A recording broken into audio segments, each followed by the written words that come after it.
Hello hello.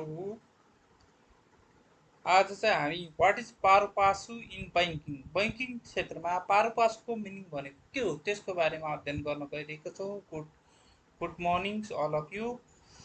पारी पासु is internal term means sharing equally without any preference in the banking field. The terms is used under the multiple banking arrangement where the asset is undercharged or shared equally between the bank. In case of working capital facility, be it funded or non-funded based facilities, bank are equally issued the receipt of um, pari passu letter from other bank to determine the share of claim over the asset under the MBA. पारी पासु in banking sector भन्नाले कुनै पनि कस्टमरले क्लाइन्टले दुई वा दुईभन्दा बढी कि त बैङ्कसँग कर्जा लिएको खण्डमा त्यस्तो अवस्थामा मल्टिपल बैङ्किङ एरेन्जमेन्ट गर्नुको लागि त्यसको स्टकहरू होस्, वर्किङ क्यापिटलहरू होस्, वर्किङ क्यापिटल चालु पुँजी होस् or funded or non funded बेस्टेड फेसिलिटीहरू लिएको छ। त्यस्तो अवस्थामा चाहिँ के गर्छ भन्दाखेरि बैङ्कले by the secondary collateral or primary collateral दुईवटा कोल्याटरल राख्छ। Both collateral equally share among between the two banks. त्यो भनेको के हो त पारी पासु हो। पारी पासु भन्नाले जस्तै कुनै एउटा क्लाइन्टले एक्स भन्ने क्लाइन्टले बैङ्क एमा पनि जस्तै ग्लोबल आइएम बैङ्कमा पनि लोन लिएको छ अनि राष्ट्रिय वाणिज्य बैङ्कमा पनि लोन लिएको छ। दुईवटा बैङ्कमा लोन लिएको छ। के छ त कोल्याटरल के छ सेयरिङ छ।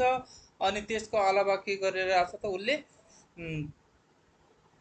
स्टकहरू पनि सेम टाइपको छ। वर्किङ क्यापिटल लोनै लिएर छ भने त्यस्तो अवस्थामा चाहिँ के गर्नुपर्छ त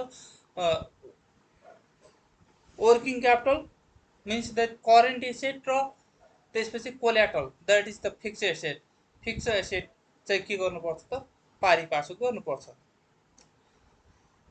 how is pari पासु made their is कसरी चाहिँ पारी पासु चाहिँ कम्पिटिसन गरिन्छ भनेको छ है।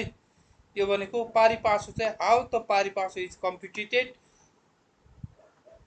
There is a computed based on the proportionate share of both funded and non-funded based working capital limit. Asset includes inventories, trade receivable, other current asset like loans, advances, and other receivable. कसरी चाहिँ competition गरिन्छ भने कुनै पनि bank तथा वित्तीय संस्थाले लिएको के त भएको के त funded facility either that is the funded facility or non funded facility based upon the के त वर्किङ क्यापिटलको आधारमा दिएको funded facility or non funded facility दिएको छ। लिमिटहरू वर्किङ क्यापिटलहरू लिमिट दिएको छ। त्यस्तो अवस्थामा उसको पर्टिकुलर अर स्पेसिफाइड फर्मको अर पर्टिकुलर फर्मको के त करेन्ट एसेट कति छ, इन्भेन्ट्री कति छ, स्टक कति छ, रिसिभल कति छ, करेन्ट एसेट लोनहरू एडभान्सहरू कति छ त त्यसको प्रपोर्सनेट बेसमा चाहिँ के हुन्छ त पारी पासु चाहिँ कम्पिटिसन गरिन्छ। Why is pari पासु is letter is important under a multiple bank arrangement. All the banks should have or above share of claim over the current asset for which the working capital facility was offered. कुनै पनि bank तथा वित्तीय संस्थाले के गरेको छ त working capital loan चाहिँ अफोर्ड गरेको छ अर फेसिलिटी प्रोभाइड गरेको छ होइन। All bank should must share of claim over the current asset. के हुन्छ त दुइटै बैङ्कको के हुन्छ त इक्वली राइट हुन्छ to recover from their current asset if the client is fail to make the repayment of purpose availed facilities. यस्तो अवस्थामा चाहिँ इम्पोर्टेन्ट हुन्छ है। When the pari passu letter is issued कब चाहिँ कस्तो समयमा कहिले चाहिँ pari passu letter is issued PP letter PP will come into picture only case of multiple banking arrangement or by two or more bank take a charge have right to claim over the current asset of fraud.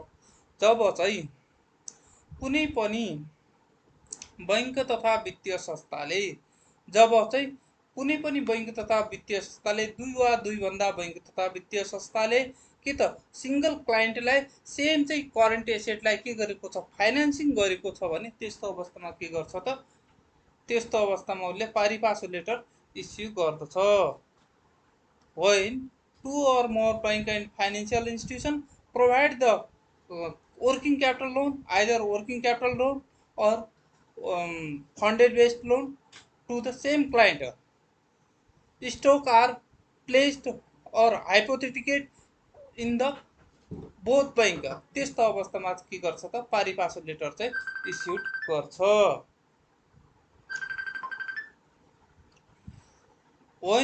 when bank are offered pari-passu letter is MBA, how often